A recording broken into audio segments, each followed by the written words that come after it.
ஒத்தவர மரம் அங்கட நிக்கிற ரசம்மா யாருக்கும் சொல்லாம மாமனும் வாராண்டி மயங்கி சொக்குற பாரம்மா இருட்டு கிண்டற கேப்பக்களி போல மனசு கிண்டது தன்னால இருட்டுக்குள்ளற பேசுற சங்கதி இங்கற வருது முன்னால பொங்குற பொங்குற ரசையில பொண்ணு நிக்கிற நிக்கிற ஏக்கத்துல கொஞ்சுற கொஞ்சுற நோக்கத்துல மாமி சுத்துறான் சுத்துறான் வேகத்துல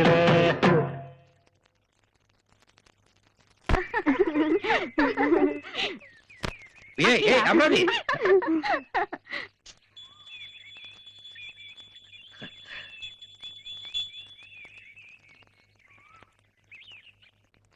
அமராவதி மாமா கொஞ்சம் வாய உன் கூட கொஞ்சம் பேசணும் வா சரி நீங்களே போங்கடி நான் வந்துடுறேன்